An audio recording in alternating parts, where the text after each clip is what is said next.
Here, we've got Kerwin McKenzie here, and appreciate you. You're one of my first guests on the Cubicles to Passports podcast, so I appreciate that. So, if we'll go into history there. So, appreciate you being on board. So, I know who you are. Before our guests, why don't you share, who you are and what your experience is in the travel space? Sure. Well, Calvin, thank you so much for having me. I appreciate it. And to be like guest number one, I've never been guest number one before, so I'm super happy. My name is Kerwin, as Calvin said, and I'm a travel blogger. Is probably what they call them, but it's changed over the time. So probably influencer might be what's easy for you. But I started in the airline business back in 1994. So I'm a little older. And this was back at a time when travel was big, but there was no internet was kind of just starting out at the time. And I started working with Delta Airlines in Washington National Reagan Airport, which does not look anything like it looked now. And then went on to work in with American Transair, which is an airline that's no longer in business, but they were based in Indianapolis, and they would fly to Hawaii and Chicago. They're kind of low cost carrier at the time. And then went to Continental in Houston. And when they merged with United, I decided it was time to go do my own thing, which I did. And since then, it's about 2011. I have a website, passrider.com, and that website primarily serves for the airline aviation professionals. It gives flight schedules as well as, and the flight schedule is where the airline goes from A to B. Like if you go from Houston to London, it'll tell you how many flights go from Houston to London. Doesn't give you flight availability, which is how much it costs and how many seats are available, but it tells you all the airlines that fly that route, which is really good if you're doing travel planning. Right. And And I learned a lot from you. Like I've seen you, so you've actually been fortunate enough to be on television a couple times, which is pretty cool. But one of the yeah, things that I've heard you mention, and I kind of understand it, but I think it's one of those things that people just really don't know is the difference between a direct flight and a non-stop flight. If I got that, did I get that correct? yes, you did. So this is like one of my pet peeves in the industry, and it even more annoying when, like the online travel agencies say, "Hey, we have a direct flight from Houston to London," when really they mean a non-stop flight. So the difference is a non-stop flight, by definition, does not make a stop. So Houston, London is non-stop. Houston, New York is non-stop. However, though, there's something called a direct flight, and a direct flight means you make at least one stop, but you don't change your flight number. Not to be confused with a connecting flight, where you make at least one stop, you change planes, and you change your flight number. So with an example for direct flight is if you go and say Houston to London and you're stopping in New York, you may change aircraft because the aircraft that goes Houston to Newark is smaller than the aircraft that goes Newark to usually than the Newark to say London. And so, but you keep the same flight number. So as long as you keep the same flight number, then it's a direct. But if you change your flight number, it's more than likely a connection. Um, yeah, and one of these days I may understand that, but I never knew that until you mentioned it. And I was like, oh, that's something I guess I need to make sure I'm always asking for, nonstops because one of the things that I do, depending on why I'm traveling, I may have a lot of gear with me, so I want as few stops and plane changes as possible. So it's Yeah, something I always try yeah. to look out for. So obviously you've been around for a little bit, but why don't you tell me about your first international trip? Where did you go first? So this was in the 90s, and I can't remember if it was 94 or 95, but my first international trip was I grew up in Jamaica, so my first international trip was when I was 15, and I flew from Kingston, Jamaica, to Haiti, and then from Haiti to Martinique, and that was a connecting flight. Right.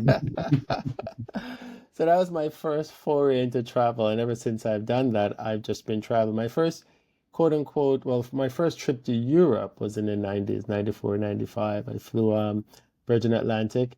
It was at a time when they were code sharing with Delta. So today they're now a huge partner with Delta. But back then they did have a partnership when they first started out, and then they stopped it, and then they went to work with Continental, and then that they stopped that, and now they're big in SkyTeam and a part of SkyTeam and work with Delta. And that was back when they used to be able to smoke on planes. So Yeah. I know, right, crazy. We took off, and I just heard like click, click, click, click, click, and it's people lighting up their because you could take lighters on the plane back in the 90s, and people lighting up their cigarettes and stuff like that. So I flying took has changed a lot. two flights. I took two flights like that actually in the 70s. So I can say I've got a few years on me as well. Hmm. My first international trip was to Germany, and there was a smoking and a non-smoking section on on. Uh, So and actually, it was Delta, by the way. I still remember that because they gave children pilot's wings. So oh, isn't that cool? Yeah. and The airlines still give out pilot wings to the kids, which is very cool. Because okay, but now they don't have they're stickers now, because I could have a pin, but the kids will prick themselves, and yeah. so things have changed over time. I found mine a couple years ago. Oh, So did you? yeah, Awesome. yeah, so I found mine. So they're I don't know where they are now, but I've actually put my eyes on them in the last 2 years. So and from your career, you've actually been on a lot of airlines, and I know a lot of times people are kind of picky about airlines. Okay, I don't know this airline, or should I get on this? But I say I know you've been on, as far as people I know, multiple dozens of airlines, Yes. and actually, you're kind of one of the ones that kind of made me more at ease with taking an airline that I've never heard of before, because, you're, up with no easy way down if something goes wrong. So I wanted to know, hey, is this a reliable airline? But do you have like a favorite experience? And I'm going to qualify this and not don't choose a U.S. carrier, but That's international carrier funny. that might be unique that you really enjoyed. Yeah, so I've flown to date. I think it's at 192 is the amount of airlines I've flown. The last one I think was Atlantic Airways. And Atlantic Airways is now flying from the Faroe Islands to Stuart Newburgh Airport, which is just upstate New York. And so they fly in there, and then you can take their little bus, $20, and takes you right to Port Authority Bus Terminal, which is right in the middle of Manhattan. But my favorite airline that I've flown is Singapore Airlines. Okay. Um, they they can be annoying at times, in terms of their frequent flyer programs, and they're very strict and things like that.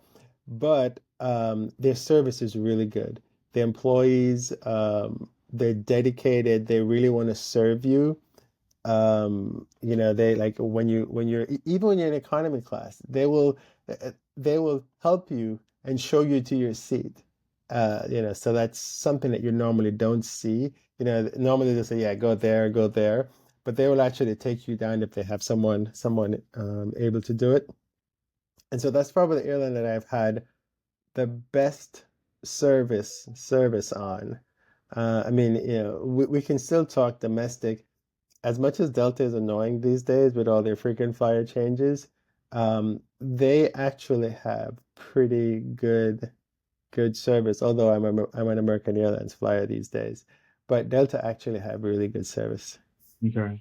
Yeah, you're in Houston, so like Dallas, I mean, it almost always makes sense to take American, particularly for international flights, or at least the first leg. But Houston kind of has it looks like a few more options because I think United is pretty substantial there. So, Yeah, but you if still you're find that you take American?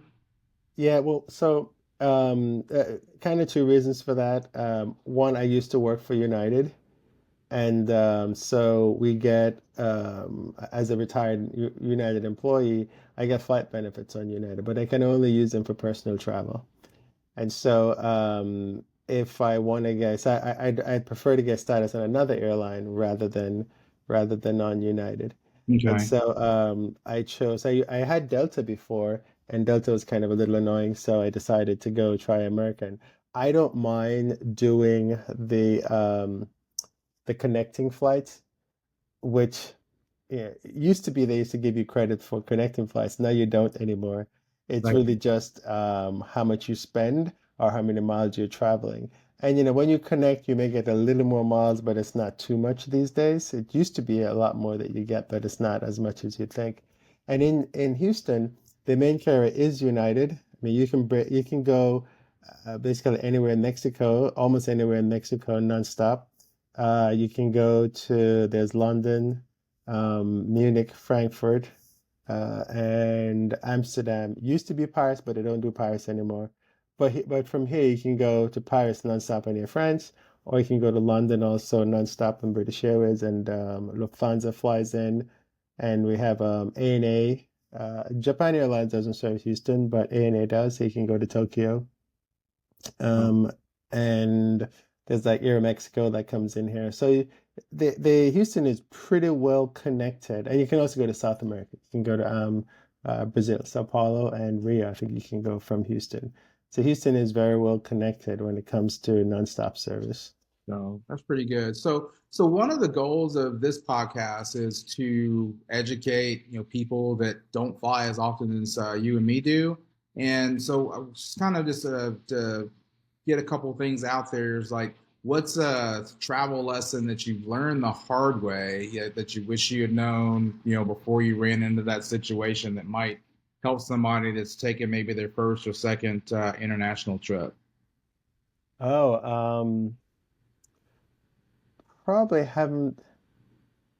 I've been good, but one of the things that people normally run into is visas.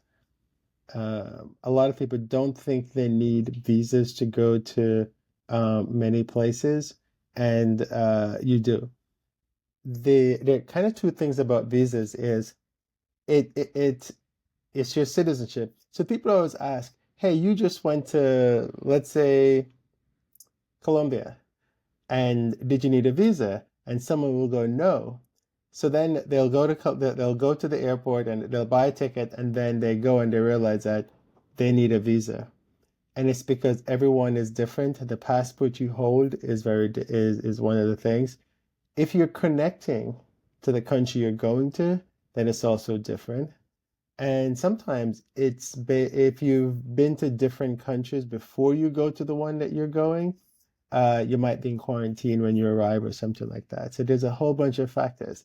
The best thing for people to do if you're a US citizen, just go to travel.state.gov or contact the embassy. And there's another website, IATA Travel Center, and you can fill in a whole bunch of information. They ask you a lot of information, but then they really tell you what you need. Because in addition to visas, you may need health. Now, COVID was a big thing, and everyone thinks that, so everybody started thinking about health requirements. But health requirements have been around long before COVID, and they're going to be around forever, pretty much. So always check the health requirements. And when I say health requirements, I mean you may need a vaccination. If you're going to say Ghana, you need a yellow fever shot. And even if you don't have one when you get there, which you should, there's a nurse with a needle waiting to punch your arm. Oh, Uh, wow. yeah, and you can't go in with that one. Now, it takes 2 weeks to take effect. So if when you go there you get the shot, it doesn't really help, but Yeah, they but that's still they still put that shot in you when you go. So probably visas is the thing. The other thing too is Australia. Australia requires a visa, and most American citizens don't realize that. Luckily, if you get to the airport and you don't have one, you can quickly go online and apply for it, and it's almost immediate that you get it, as long as there's no issues. They don't find right. anything in your background. Yeah, so I knew about Australia. I made that mistake once. So Did you? when I did my Asia trip, I wasn't originally planning to go to Cambodia. So I looked up every country that I planned to go to, and I was squared away because I went to Vietnam and I had to apply for that. I want to say 30 or 90 days in advance. So I took care of that one. Hmm. And along my trip, I decided to go to Cambodia, and I was literally on the plane, and then I was like, was that a visa country? And it was.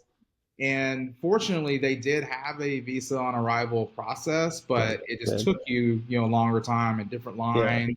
You were supposed to have cash, and I freaked out about that. But fortunately, they had an ATM. Interestingly enough, that's one of the countries that takes U.S. dollars as currency. Hmm. So that was kind of interesting there. But yeah, I was on the plane, fearful that I was going to get turned away, and sent away. So that's definitely something I check out now, That's and fine. it's going to be more important now because it wasn't required in Europe. So Europe for Americans are going to have to do. I forget what it's called off the top of my head, but the e visa.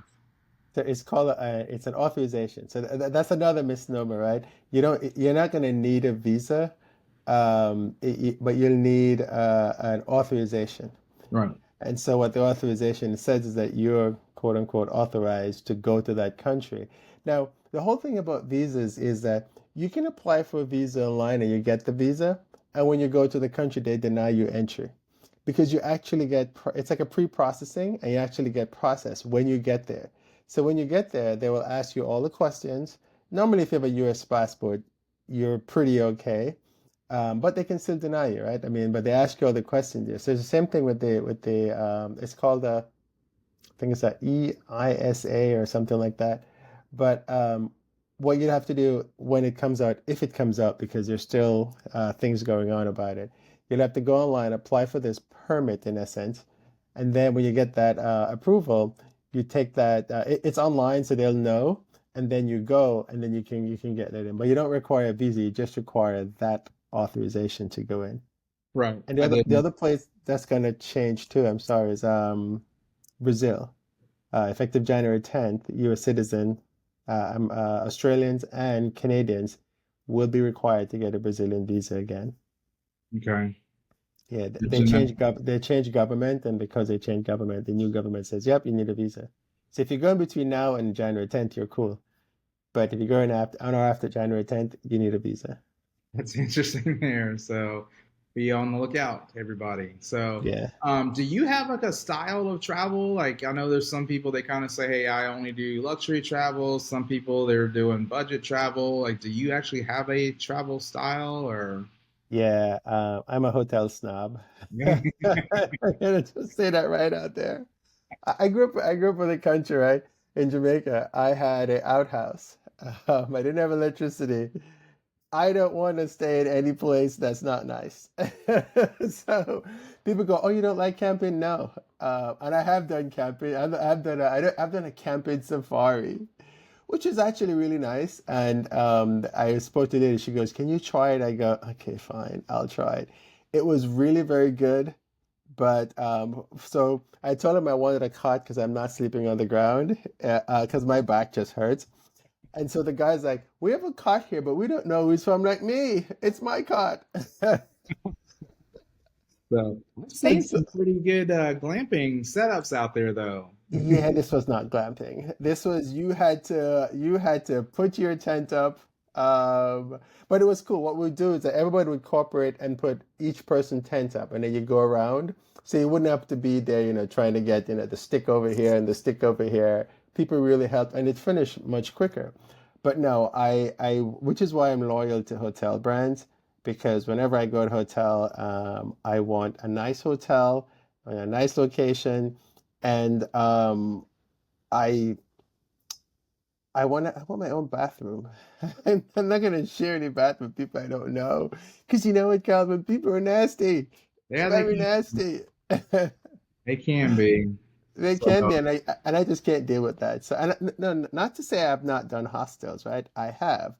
Did I like them? No, except for there was one that was really nice. I was in Dublin. Actually, I was in Dublin, couldn't find anywhere to stay in the city of Dublin. And I went up, I took a bus out to, because they were like, "Oh yeah, we have room. There's this hotel, there's this hostel in another city that has room." Okay, fine, I'll go. And when I got there, they were actually not open the day I went. And when the guy saw me coming, he's like, "Do you have a reservation?" I go, "No." He goes, "Well, we're closed, but since you're here, you can stay. Um, we're gonna go drink it anyway. You want to come?" And so because it was a day off, right? And so I went, I hung out with them all day, and then I came back to the hostel. I had basically I had the entire hostel to myself because I was the only guest that they had because they weren't supposed to have any guests. That's a good deal. But that was what you were talking about, like the social aspect of it. That's what I love about hostels. And I say I love a good hotel too. But Yeah, the people that I have met through travel that I stay in touch with after the trip, it's the people that I've met in the hostels. So yeah, I've actually gone to visit people that I've met in the hostel when I'll visit their home country. Say, hey, I'm in your country, and tour around and kind of reconnect and things like that. So, but I know I'd say everybody has a style, so that's why. Again, one of the reasons that I wanted to do this is to kind of introduce different styles to people because I know everybody doesn't yeah, travel like me, and not everybody wants to travel like me. So I'm trying to introduce, different styles out there. So yeah, makes sense. this is something that I always, what's something that you will never travel without? Like your one thing that you have to Oh, you travel. um, I always have tape with me, and Hey, yeah, like it sounds strange, like the like duct tape or some okay, kind of tape because you know what? Something breaks. Your bag has a hole, you have to fix it. Your your pants may have a hole, you have to fix it. And it's like on this, it's on the spot thing. So I always make sure I have something like that. And I've used it before because my bag is like busted, the handle is busted, and I need to tape it up until I get it fixed. I've actually even I just where was I recently? In Bahrain, and the zipper on my bag broke. Luckily, I had time to go into the city, and they have lots of clothing stuff there that you can get clothes made on the fly in Bahrain, just so you know, made to order. And I went downtown, or in the souk, I think is what they call them, and they were able to fix my bag because one of the seamstress guy was able to fix our is it what do you call it? Tailor, is that what they call them? yeah. One of the tailors was able to fix the bag. But having tape is really good because if something breaks, you can quickly tape it up until you get it fixed later. So that's a good one. So that definitely wasn't expecting that answer. I mean, So everybody has their phone and all the kind of stuff. I mean, all the other stuff, everybody has that, but tape, no, not really. yeah, so that was great answer. Appreciate that. So obviously when you travel to different countries, you know, things are, not like they were at home. So um, I always see kind of people either, it's might be weird, or they might be fearful of doing something, or doing the wrong thing, which, I never ever want to do. And Yeah. my number one rule when I travel abroad is to not become my own episode of Locked Up Abroad. That's rule Exactly. number one is I don't want to have my own episode. But where I was going with that one is like for somebody like how do you navigate cultural differences? Do you jump in, or what's your process? Um, I'm pretty respectful whenever I travel, and that's kind of the number one thing to be. There are many countries in the world, and everyone has different beliefs. And you have to remember that when we were talked about visa earlier, when you get a visa to go to a country, you're saying, I will abide by the rules of that country. If you don't like the rules about that country, then you probably shouldn't go. So you should really respect, if it says for ladies, if it says if you have to go into a mosque or a church or something like that, you have to wear something on your head. You have to do that. When you're in Thailand, you can't wear shorts into the temples. Nipples and the Um, palace. and the palace, I didn't know exactly. that. I found that out. Yeah. I had everything covered. I walked in the palace. I was like one of the first people there, and I'm walking in, and the guard stopped, and he was yelling or stopping people, and I just didn't even think he was talking to me. As he's got to be talking to somebody else. And it's like, yeah, the shorts. And it's like for the palace. Yeah, So, but again, it's their country, their rules. So, exactly. So you have to unfortunately, abide by they that. yeah, and they had a store right across the street. So, So when I went earlier, I had the same issue. Now, I normally don't travel in shorts, but it's really hot in Thailand. Yeah. And what they did back then is you have to give them your passport, and then you pay $10 for the shorts that you got that they're gonna give you. And when you come back, they give you the $10 back, and they give you your passport back, or the pants that they give you. It's like a sweatpants or Deposit. something like Yeah. that. Okay. Yeah, that they give us. So this was way back then. So I'm glad to hear they've changed. Yeah, they But have yeah, them. They sold them. Yeah, I've never had to give pass, but I've seen some places. So I was in Malaysia, and they had. I went to the National Mosque, and if you didn't have the appropriate clothing, they would rent to you. Actually, yeah, no, I don't even think yeah. I don't even think they charged, but they just had the rows for you. I think I remember they were purple, and then Hmm. you could get that to go in. So I always try to double check those because I'm a little bigger, so I want to Oh make no, I sure hear that you. I can get something that fits. And usually, if it's my own Uh, stuff, I don't have to worry about it. So, yeah. have you ever Um, run into like a challenging cultural situation or? um, no, I mean, I grew up with my grandmother, and she taught me to be really respectful of other people. And so, you know, if you don't understand something, don't make fun of someone because you just don't understand it. You know, don't be loud, don't be obnoxious. And so, as a result, I'm normally pretty good when I travel. Um, like I went to Nepal, and I didn't go out for Holi. And Holi is a festival where but I guess what we see from the outside is people just throwing colorful things at each other, and you get like really doused in different colors. Um, I don't know what the meaning of holy is, but that's usually what we see from the outside. I'm sure it means something else from the people who actually celebrate it. Um, and I stayed away from it, one, because I only had one pair of jeans with me. The good And reason. I know my flight was the next day, and I was like, I don't know if I can get it dry in time for my flight the next day. So Yeah. while we drove around, I just kind of watched from a car, from inside a car.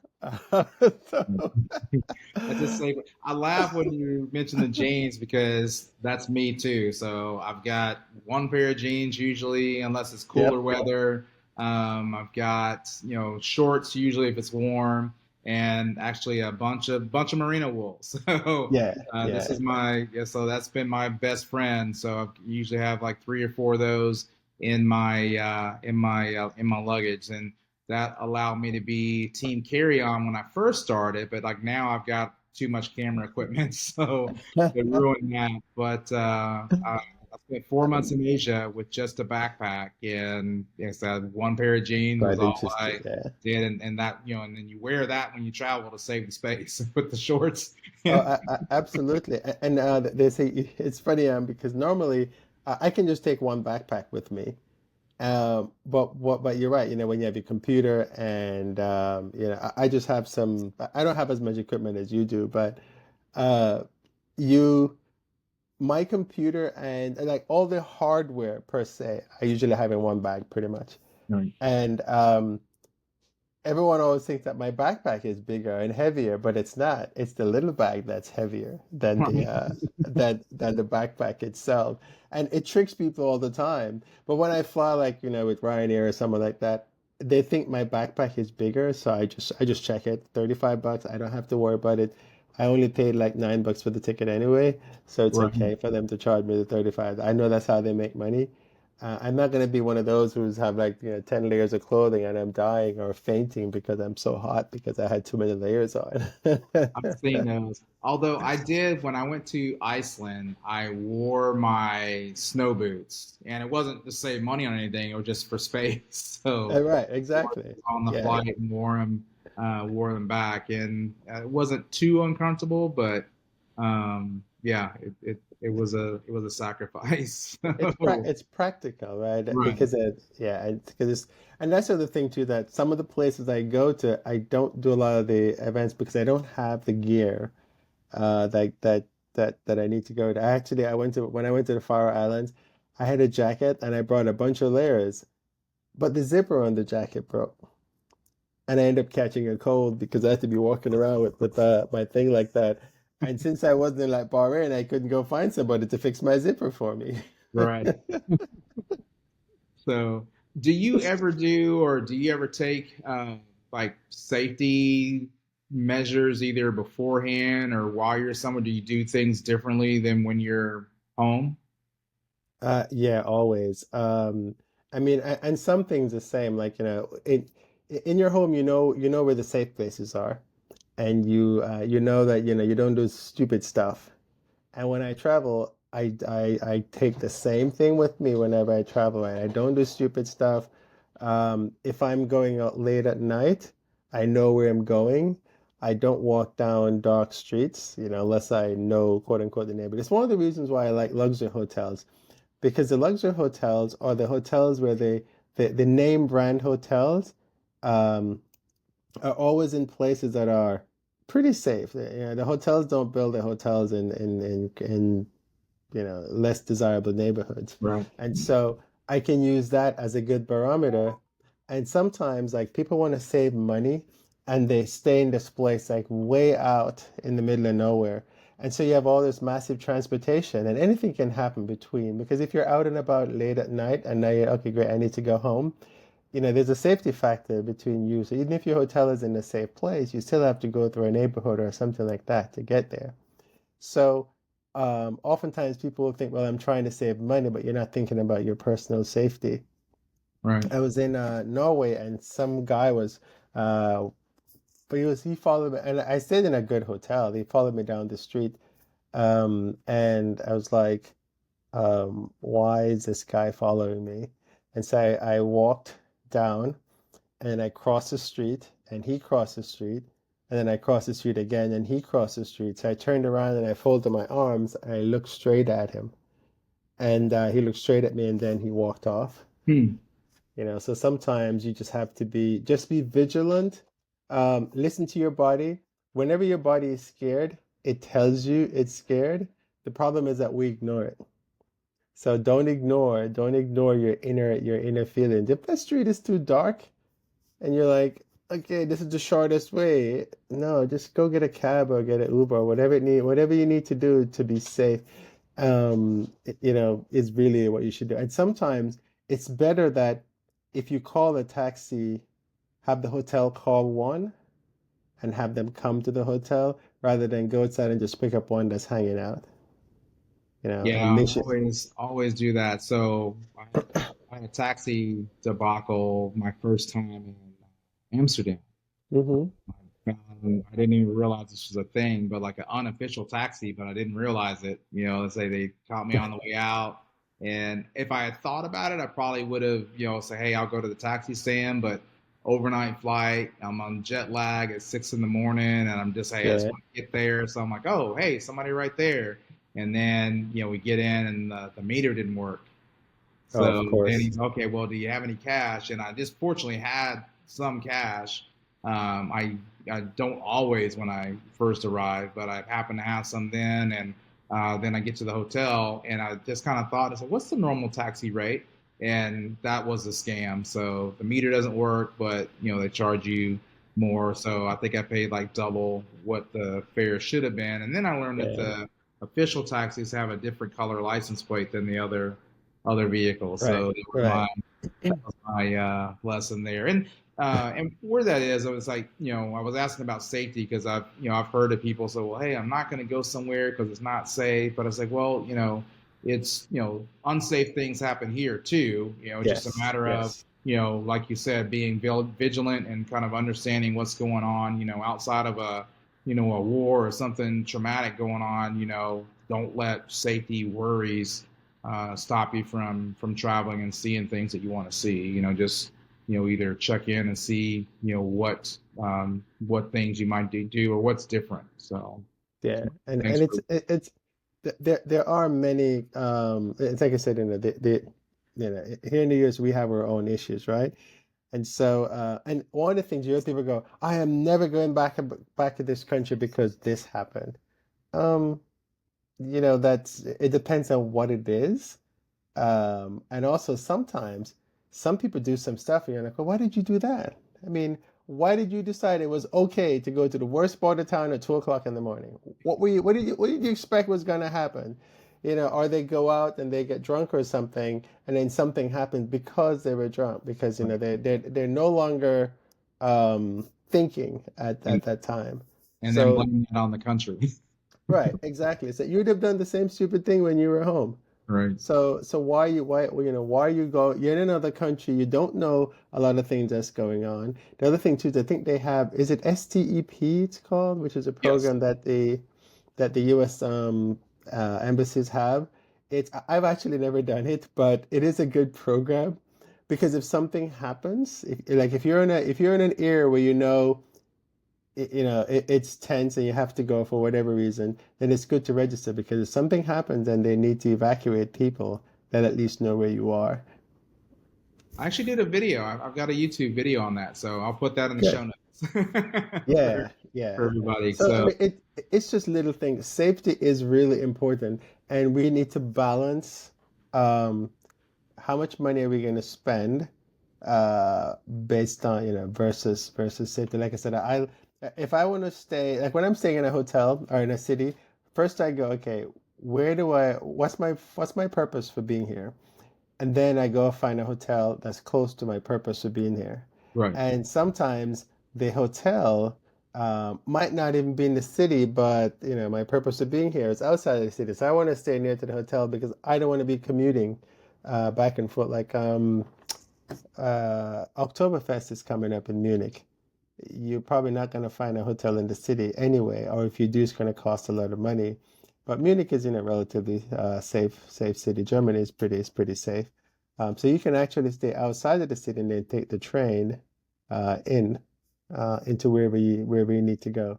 So kind of think about things like that, and trust your instinct. I mean, right. So good info. So what? Oh, I've been meaning to ask this. So you mentioned hotels and your hotel snob. What's your hotel? So I don't know if we're endorsing anybody, but I just always just it's all curious. good.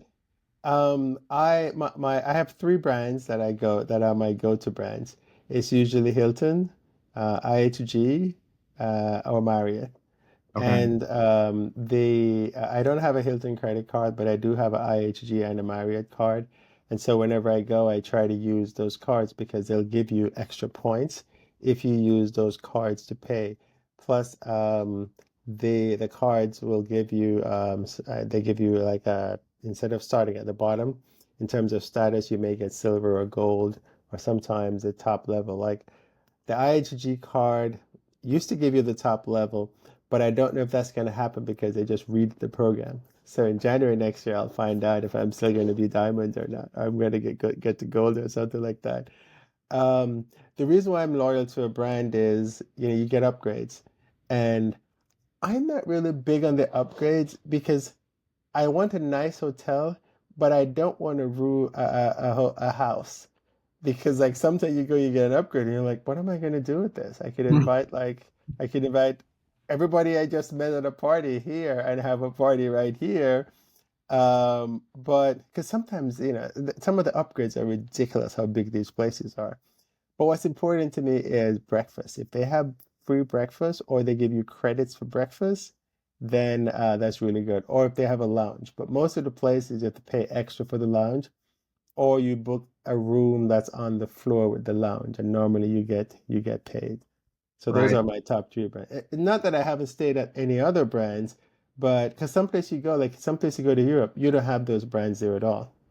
So yeah, Yeah. me, I'm mostly Marriott. Like I said, there's an exception. Like I said, they're not there or something like that. Then, Hmm. but my thing, I said you mentioned breakfast. I like the extra points, and I Yes. like the late checkout.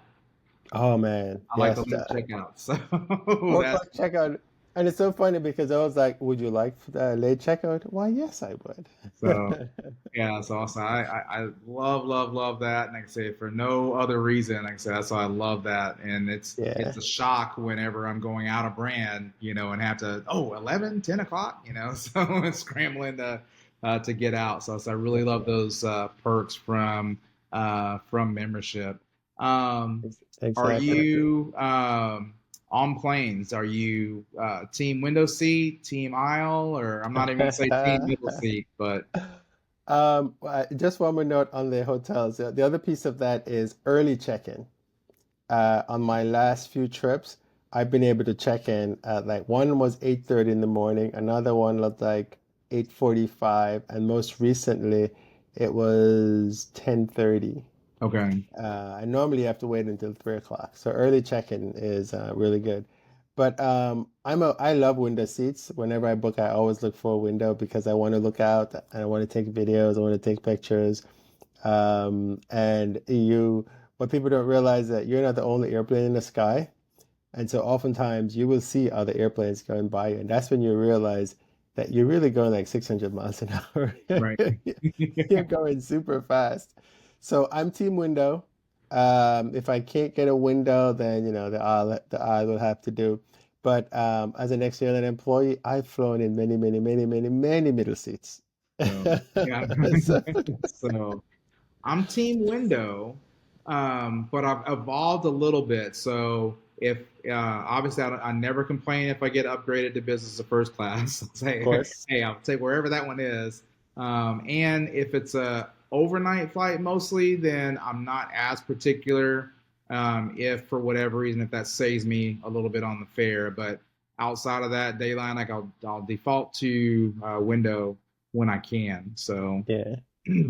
No, even talking about seats. So when you have benefits with the airline, elite status, you can pick the seats earlier than normal. So like if you're gold with American, you can pick it 24 hours. If you're platinum, I think it's like 48 hours, Right. or even more than that. So it varies by airline and varies by elite status. Otherwise, you have to pay for your seats. So if you want a particular seat, just pay for it. If you're traveling with a family, just pay for it. I mean, one of the things that's really annoying is when people get on a plane and they want to switch seats because they're not sitting together. And it's like, you realize that I paid for it. I might not have just paid the $25 that they're asking.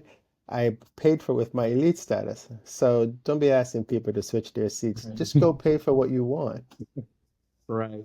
I approve that message. So so what's one piece of advice, like I said, if somebody if they're considering, okay, hey, you know what, I want to start, venturing out a little bit more. Like, what's one piece of advice that you would give to them so that they can have the best experience possible, whether that's a destination that might be easier or just something to be mindful of.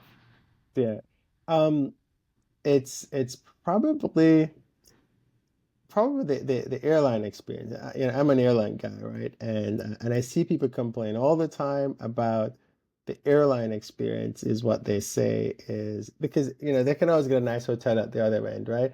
Or they get a quote unquote Uber or Lyft or something to get them to the airport.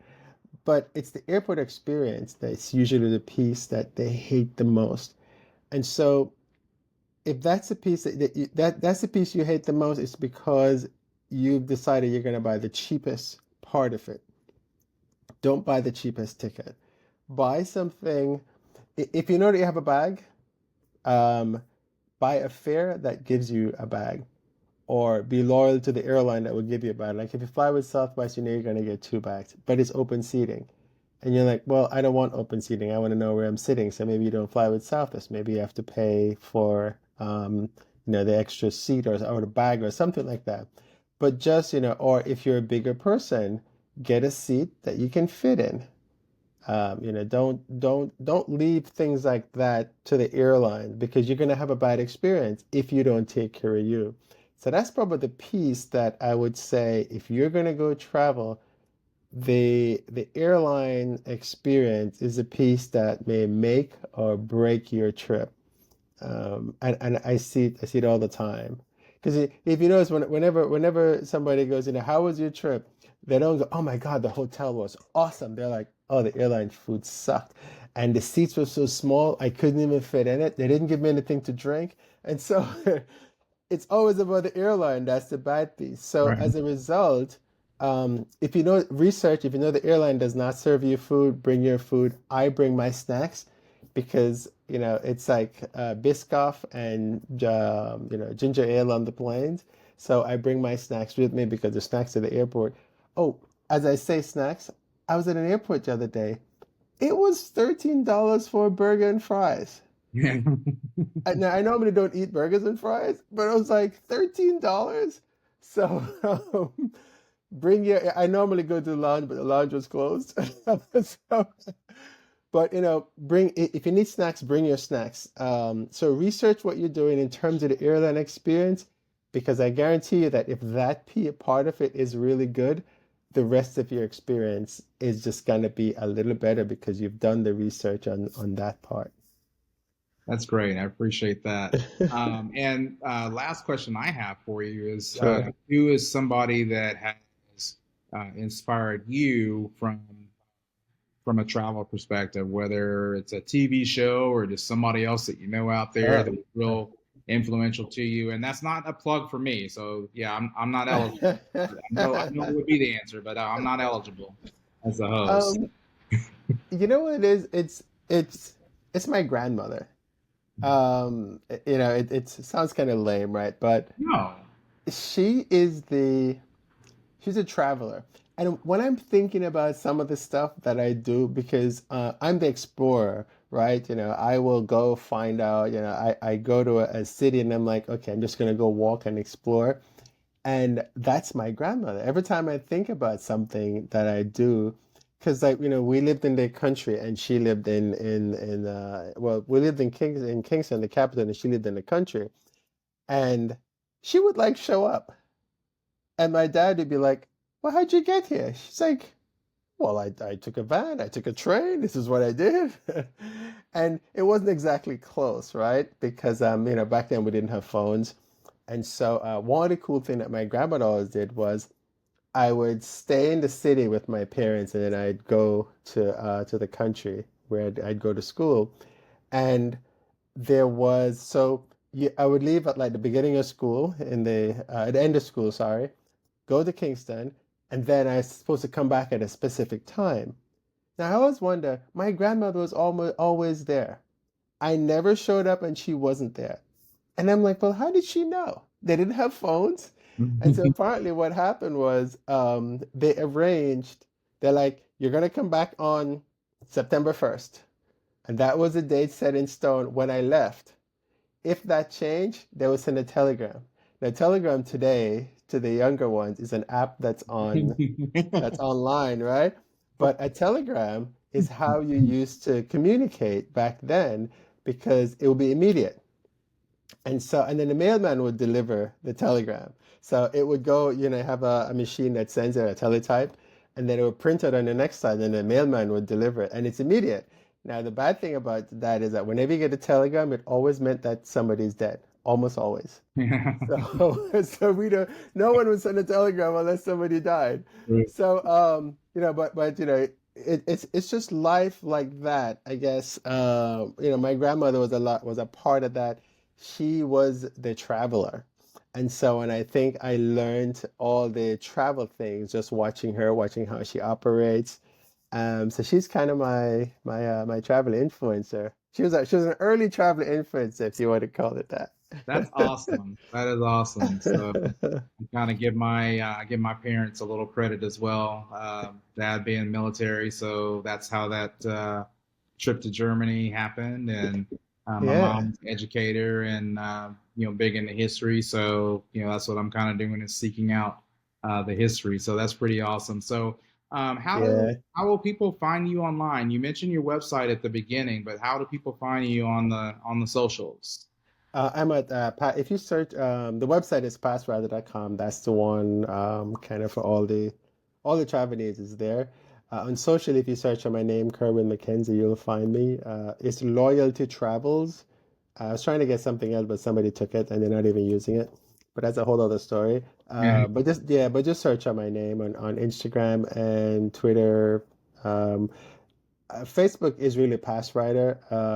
Very few people I accept that I don't know on my Facebook profile. It's not really a business profile as such, but passwriter.com and just search for Kerwin McKenzie on social and you'll find me. Okay. And we'll have those links in the show notes as well for you. So Good. Kerwin, I appreciate your time. We had some technical difficulties trying to get everything run. It was my fault, not Kerwin, so It's all good. don't pick on him. But I appreciate you helping to get the podcast kicked off. And so, appreciate your time. And if there's anything else, I guess before I let you go, if there's anything else that you want to share with anybody, the floor is yours. Um, no, that's probably about it. I really appreciate it, Calvin. I mean, this has actually been good. And thank you for having me. I have a frequent flyer course. Um, I think if you go to passrider.com/FT101 course, I think is the link. And it just kind of tells you how to be prepared and things like that. I know that people don't like to read, but the more like, you're talking about your parents as an educator, the more you're educated in travel, it is the best thing, rather than sit there and just blame everybody else. But if you don't know that your bag is supposed to be 50 pounds, you can't blame anybody else. It's you, and you showed up with a 55-pound bag, and now you're upset because they charge you $100 for the 5 pounds or something like that. It's Right. nobody's fault but your own. So be educated. That is the key to everything. So that's great information, and I'll put the link to the course in the show notes as Yeah, well. very cool. So again, like I said, thank you for your time, and glad that you were with us. All right, I appreciate it, Calvin. Talk All to right. you soon.